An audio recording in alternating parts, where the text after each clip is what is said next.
A warning. This podcast includes violence, graphic details, and conversations about serious mental illness. And if you haven't listened to the first 2 episodes of Locked Inside, we recommend you start there first. Turn right onto West Roosevelt Street. Most people probably wouldn't know where I'm going right now. In a quarter mile, turn right onto North 7th Avenue. A big complex that spans a few blocks, right on the edge of downtown Phoenix. Turn right onto North 24th Place. From the street, you can see stone and brick buildings and layers of barbed wire encasing parts of the facility. I've even caught glimpses through the fence of people in bright orange sweatsuits, walking laps around the yard or doing push-ups. Turn right onto North 28th Street. This looks and probably sounds like a prison, but this is different, even though some of the state's most violent people do live here. Turn right onto East Taylor Street, then the destination is on your left. The Arizona State Hospital. It's also where a 5-person board you've probably never heard of makes decisions about releasing convicted killers and other violent offenders back onto the streets before their sentences are even close to being up. Stay well. Take your medicine. I will.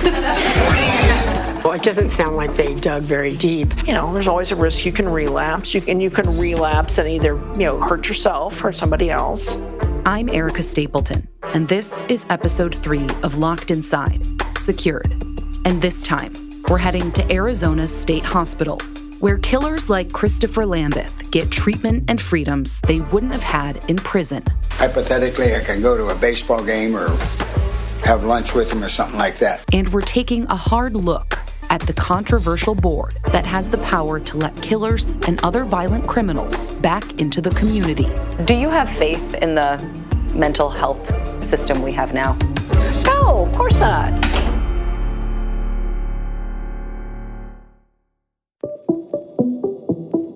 I've been to the state hospital a few times now for reporting and can walk you through what it's like. The Arizona State Hospital, or ASH as some people call it, is a place where people can go for mental health treatment, and it doesn't take just anybody. There's a facility for sexually violent people. Then there's a civil hospital where adults can be court-ordered if they're deemed dangerous to themselves or others. Then there's the forensic hospital for certain people who have been involved in the criminal justice system. These people could be awaiting trial, or they could be sentenced to the state hospital for treatment after committing a violent crime, like Christopher Lambeth was after he killed his grandparents. You'll remember from last episode, he pleaded guilty except insane, or GEI, and was sentenced 25 to life at the state hospital for treatment. I know you've heard a lot of acronyms so far, but there's one more that you'll hear a lot this episode. The PSRB, or Psychiatric Security Review Board. It's a mouthful, I know, but it's important to this story. The PSRB oversees all people who are found guilty except insane, and it's the board's decision to determine whether those people stay locked inside the state hospital or whether they're stable enough to be released back into the community. The PSRB is actually the reason I'm at the state hospital this trip. Hey there. Hi. I'm here for the PSRB meeting. I'm heading through the many layers of security to go to one of their monthly board meetings. What's your name? Erica Stapleton. Okay. I'm with 12 News. This is audio from my phone as I'm being screened to go inside. Can't take that back. Even though it's a state board and journalists are supposed to be able to record these meetings, state hospital rules don't allow for video recording on its property, and we can't document anything from inside the boardroom. So I have to lock up all my belongings, including my phone, before I go in. I can't even take pen and paper inside. And then I'll get you a lock, okay? Perfect, thank you. You're welcome. With all the security and the very specific role this hospital plays, there aren't many visitors at these meetings. Mostly it's just attorneys representing people found guilty except insane, or hospital staff members that can weigh in on a case. And in the age of COVID, some of these people just jump on the board's video call instead. It's not common for members of the public to just drop in. I like that aspect of being a lawyer. Maybe that's really kind of a little sugarcoating it a lot or being a little naive about it. But I really felt like if I could help people solve their problems, that would be a good day for me. This is attorney Nora Greer. She's a defense attorney who, over the years, says she's represented dozens of people at the state hospital deemed guilty except insane. They had to appear in front of this board. They want to try to get you out of the hospital, or at least they want to try to get to the point where their conditions are better within the hospital. And I can help them do that. The whole goal of this law is for people who are deemed guilty except insane to get the help they need at the state hospital and get to a point where they're in remission and can potentially go back into the community. I mean, you can meet clients who are perfectly chatty people and they act like they kind of will go in and talk to you about all kinds of things. That goal of treating people until they're in remission, balanced with the fact that these people are convicted of violent crimes. I've never had a really bad time with a client, but I have had clients who make me a little nervous. Nora remembers meeting with clients at the state hospital where they'd be placed in a room for privacy. And I don't like admitting that because you shouldn't be afraid of the clients. But I've had a couple of guys I didn't like being in that little room with the door locked. Again, clients who made me nervous are just kind of clients I think who had committed violent offenses against women. And I had a couple of, I had a guy who killed his wife. That's the kind of client that would make me feel really nervous. And sometimes too, they just seem a little bit hyper and that sort of is like kind of Unsettling, yeah. And the other thing is that to get out of these little interview rooms you now have to punch the button. And sometimes, the people maybe there's stuff going on in the ward they need to take care of, but man, it can be pretty slow to get somebody out there to take you out of that room. This PSRB system is actually pretty rare, with only 3 states in the nation using these boards: Oregon, Connecticut, and Arizona. And in Arizona, it's a very small part of the criminal justice system. The latest available data from 2020 shows the board was overseeing 113 people deemed guilty except insane. To put that in context, there are more than 33,000 people incarcerated in Arizona prisons right now. Most patients deemed GEI go before the board every 2 years for a status update, where the board determines if that person should receive privileges on the hospital grounds or eventually be released back into the community. And these board meetings are usually when these check-ins happen, unless the board needs to intervene in a case for some other reason. Nora remembers the feeling of going before the board with her clients. I think alternately the board was kind of frustrating to deal with. The board has 5 members. 3 are mental health professionals. 1 works in probation and parole, and the other is a community member. These people are all appointed by the governor of Arizona. The board doesn't have any oversight, so whatever these 5 people decide goes. And to be clear, the people that are guilty except insane are convicted killers or other violent offenders who at one point posed such a threat to the community that they had to be sentenced to treatment. The decision to let these people live in the community again should be taken seriously. First of all, I was shocked to hear that he was let out of the release from the state mental hospital because from covering the double murder of his grandparents. This is Cheryl Kornman, the former Tucson reporter from Locked Inside Episode 2. She's talking about Christopher Lambeth, who, instead of serving 25 to life at the state hospital for killing his grandparents, got out and started living in the community again after only 9 years in the hospital. He'd been living in a group home in the community for a few years before he allegedly killed Stephen Howells in that group home. And talking to the friends of the grandparents and the deputies who handled the case, this is a guy that probably needed to be hospitalized for the rest of his life because because of his mental illness, he couldn't be trusted to take his own medication. He needed to be supervised 24/7. Naturally, a reporter's next step is to ask, where did things go so wrong? How does that happen? How does that happen that somebody who is so ill that they deemed it was okay to release him to that kind of environment? And I read what they said, and what was that based on? It doesn't sound like they dug very deep, and it also sounds like they ignored the brutality of the murder of his own grandparents who had been taking care of him, almost full time for a couple of years before he killed them. So I think there was a, lack of not just understanding of how sick he was, but I think the state board dropped the ball.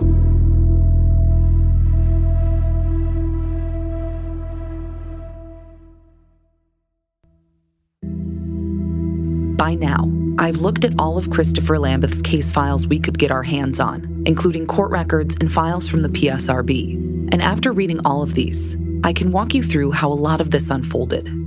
I told you in episode 2 that Christopher Lambeth killed his grandparents in 2005 and was sentenced 25 to life at the state hospital in 2007. But in 2016, just 9 years later, Christopher Lambeth was approved to live in the community, meaning he no longer had to live at the state hospital, even though he was still under the PSRB's watch. His release required 24/7 supervision at a residential facility and sticking to all his medications, appointments, and other outpatient treatment. Soon after his release, it seems he moved into Tilda Manor, the group home in Gilbert, outside of Phoenix. The next person to come in before the board is Christopher William Lambeth. In a records request, the PSRB turned over the audio from all of their meetings 2017 to present, so we can actually hear what happens when Lambeth goes before the board in September 2017, after he'd been living in the community for roughly 9 months. We also have conditional release monthly reports. The chair of the board at this time explained why Lambeth was there. His treatment team was asking for less supervision based on all the success he'd been having in his 24/7 setting. His sister is even there to testify on his behalf. And before we hear her in this recording, you should know that Lambeth's sister declined to talk with us for this podcast or any of our other reports. Hi, I am Chris's sister, and I've been with him through this for a very long time, and I've been watching his progress, and his progress has just been phenomenal. He has complied with everything. He is very proactive in his treatment and his recovery because he is so determined to get better and to be a normal functioning adult. He is doing things that normal healthy adults do. He's gotten a job on his own. He's got himself on a sports team. He cooks his own meals. He does his own laundry. I mean, he takes care of himself completely. Wow. For someone who'd been locked inside the state hospital, those changes seem pretty significant. We learned Lambeth got a job at an Amazon warehouse in Phoenix, working an early morning shift. He also played ice hockey on a rec team at a local rink. So I think at this point, it would be extremely beneficial for him to start gaining those other independent skills that he can start doing them on his own so he knows how to do them and so that he can survive as a functioning adult. And he's great with everything that we do together. We spend quite a bit of time together, so I really see his progress and what he's able to accomplish. And she's not the only one. His treatment team and attorney marveled at his progress. As his attorney put it, hypothetically, I can go to a baseball game or have lunch with him or something like that. So I'm very proud of his improvement. I've encouraged him to follow up and keep on his drugs. Drugs being his medications. We'll circle back to that in a bit. At this point, the board is impressed, but they haven't been won over just yet. Another board member chimed in. Is there a concern, like with no staff present at certain times, like about the other people? Is that a concern at all to him, or do you factor all that in with who else is in this place? Well, we don't determine who would be in the placement with him. Basically, there's just no overnight staff, and the clinical team has no concerns of overnight behaviors for Chris. That's worth repeating. His clinical team said they had no concerns Lambeth would act out with less supervision. And with that, the board was convinced. Did you guys actually vote? No, we haven't. We have a motion and a second. All those in favor say aye. Aye. Any opposed? Stay well. Take your medicine. I will. All the laughing aside, the board voted to approve Lambeth for a flex care home that would have 15 to 16 hours of supervision each day instead of the 24-hour supervision he'd been under. And it didn't stop there. The next person to come in front of the board is Christopher Lambeth. In September 2018, just 1 year later, he'd be back before the board again. At this point, he hadn't moved out of Tilda Manor because there weren't any beds available at any of the facilities in the area offering less supervision. Still, his team was asking for more freedom, independent living. That meant Lambeth would live on his own, but should have services available to him to continue his treatment. The board briefly discussed his progress, his job at Amazon, and how he gets around the community. Can I ask, how do you get to your Amazon workplace or like to the hockey games? Do you use public transportation? Do you have access to a vehicle? Actually, a lot from Jared sets of transportation through Vail. Or sometimes a friend will take me to my hockey games. Some of that was difficult to hear, but that was Christopher Lambeth telling the board that he has rides to get him to work and to his hockey games. He doesn't say much at these meetings. Most of the questions are directed at members of his treatment team or his attorney, and they move pretty quickly. After that exchange, the board went into executive session, which is not open to the public. Typically, this means they're discussing confidential information. When they go back to regular session, they put it to a vote. Any further discussion? If not, all those in favor say aye. Aye. Any opposed? I guess I'll be opposed, and it's just that I would feel more comfortable if we could go from a 24-hour to a Flex Care Plus. That was the board's chair, Dr. James Clark, questioning whether Lambeth was moving too fast. But board majority ruled. Christopher Lambeth could go live on his own.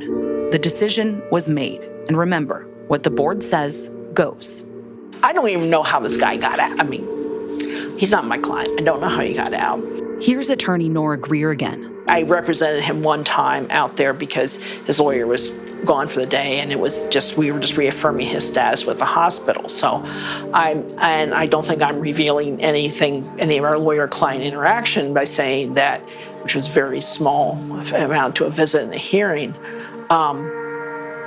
that, I don't know what was going on with that guy. I mean, I can't figure out why he went to such a low level of supervision so quickly. Moving to a place with 24-hour supervision to a place with none could be a challenge for anyone required to go to meetings, appointments, and stay compliant with medications. There's always a risk you can relapse. You can relapse and either, hurt yourself, hurt somebody else. The other thing, too, is if you're not ready, you can't do what you need to do to be successful.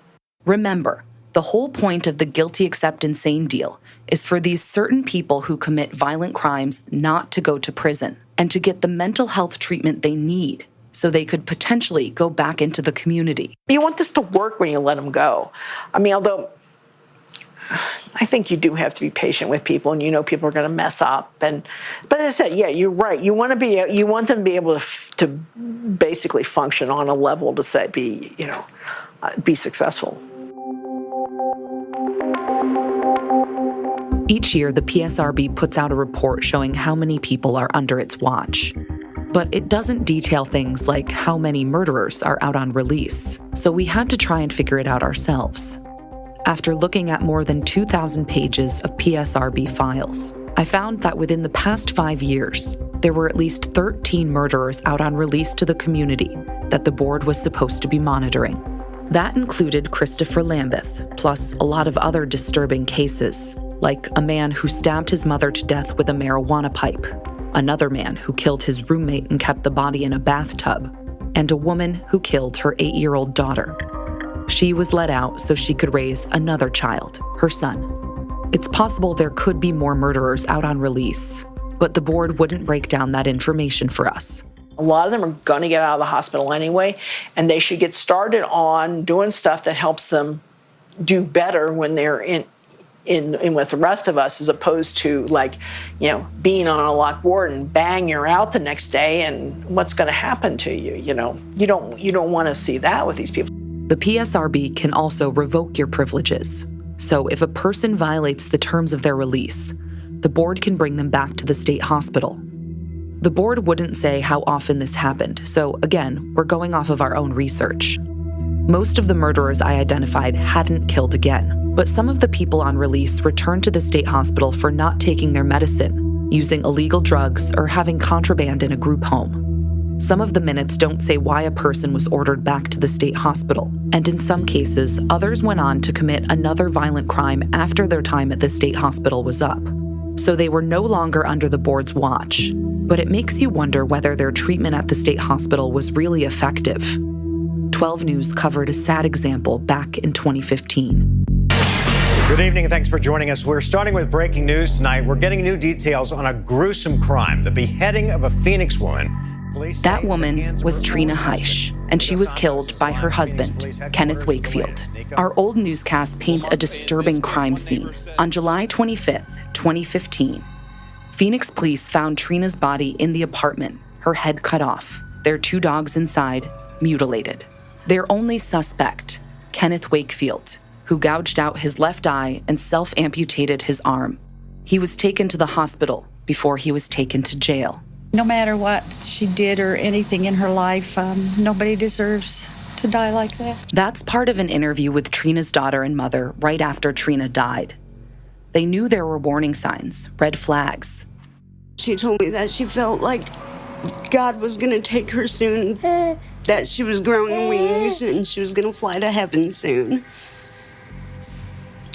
She was right. The couple had only been there together for 3 months, according to the neighbors, who said they often heard yelling and fighting. Police responded to the home 5 times before this deadly call and said Wakefield also had a history with drugs.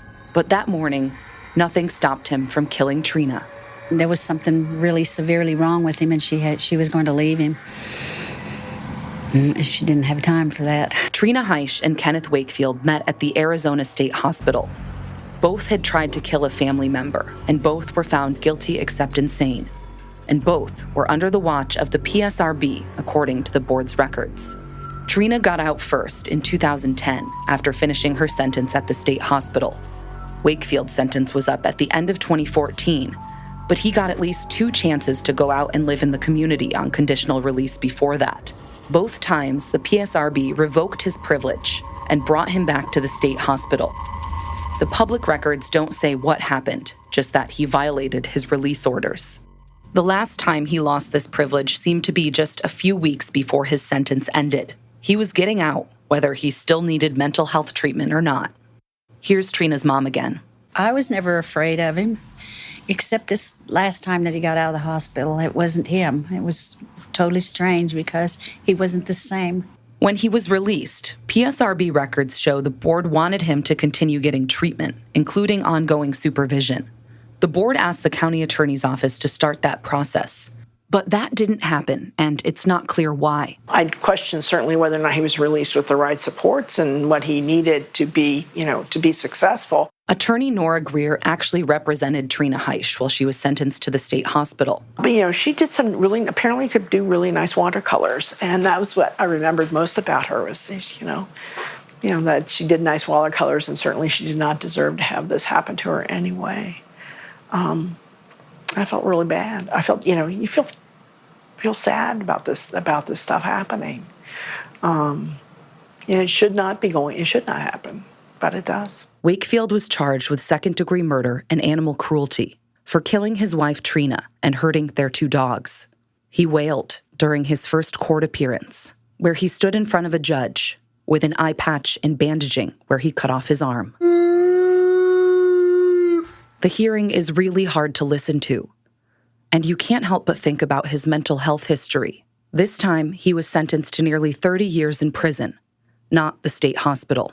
Right now, he's still serving that sentence. His rap sheet shows he's been in trouble while in prison, with recent infractions for fighting and aggravated assault on a staff member. I want to point out, too, that some people don't have problems when they're back in the community. After reviewing dozens of cases, I found a lot of people try and stick with their treatment plans, showing it's possible to remain in stable remission. I've been in the boardroom when people deemed guilty except insane were approved for another level of freedom. Sometimes there are tears of joy. Family members sit in and show their support, and these people go on to never have any issues. Nora's seen it too. Human behavior itself sometimes is not that predictable, or it's not that, sometimes people do behave in surprising ways. Bottom line, the board can't predict the future. But was the board doing everything it could to at least come close? Because the board was created by a state law, the closest thing it has to oversight is the state legislature, which could change the law and therefore impact the board. I think the board members do good work, make reasoned decisions, and are very careful to make sure that the public is kept safe and protected. This is the board's most recent chairman, Dr. James Clark, defending his board in a November 2019 state Senate hearing. The Senate was trying to determine what to do with the board after a state audit in 2018 found the board was making decisions with inconsistent data, like mental health reports lacking, quote, sufficient details. Because of this, the audit claimed it was hard for the board to make timely and consistent decisions. Here's attorney Nora Greer again. I've heard that criticism made. I don't really want to say that that's totally true, but sometimes it wanders to the back of your mind. I don't know how much they talk to each other about what they're looking for and things like that. The board claimed it did fix the problems, and the state Senate approved the board to run for another 8 years. We asked the PSRB and current board members several times to do an interview with us, but they never wanted to talk about this. In fact, board staff was advised not to talk with the press about Christopher Lambeth's case at all. Their worst nightmare is what's happened, is that they let somebody out, he wasn't properly supervised, and he went out and committed a homicide. To them, that's their worst nightmare. At this point, Christopher Lambeth pleaded not guilty to the group home killing and hasn't been convicted. Mr. Lambeth comes before the board today for a 2-year hearing. His last board check-in was in August 2020, about 8 months before the group home killing. Although Christopher Lambeth had been approved for independent living nearly 2 years before, he still hadn't left the group home Tilda Manor. He's been living in the community for a long time in a 24-hour Flex Care Plus. He was still under round-the-clock supervision and had been since he'd been released from the state hospital more than 3 years before this. His treatment team explained it had been tough to find a place for him to live. Then there's this. He's been actually doing wonderful. We just kind of want to move forward with his progress. His outpatient team said Lambeth wanted to stop taking one of his antipsychotic medications, something he'd been taking since at least 2015, when he was still at the state hospital. Only because of the side effects. He appears very lethargic when he does take it, and he wants to be able to function and have that energy to be able to work. She goes on to say that the nurse practitioner that prescribes Lambeth his medication was reluctant to take him off. And no, Lambeth is prescribed his medications by a nurse practitioner, not a doctor. The nurse practitioner has been kind of cautious about removing people off of medications since coming out of the state hospital.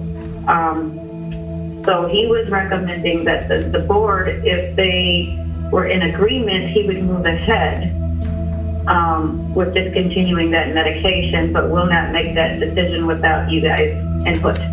Remember in episode 2, when Lambeth told detectives he wasn't on his medication when he killed his grandparents? Changing his medications up seems like it should be a serious conversation. He's the clinician. He's able to make that independent decision if there's some reason, like side effects or some medical condition that interferes with a person staying on the medication. So that's really his call.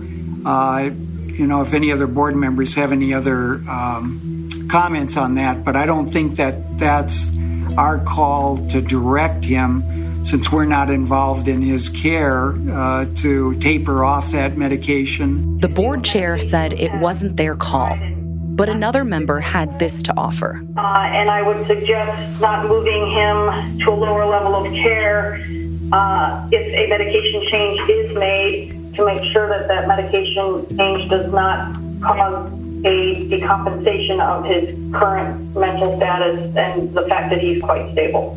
At this point, the board questioned why they even approved Lambeth for independent living 2 years ago, when he still hadn't been able to move out of the group home. So currently, we did put a community living application he's on a wait list for.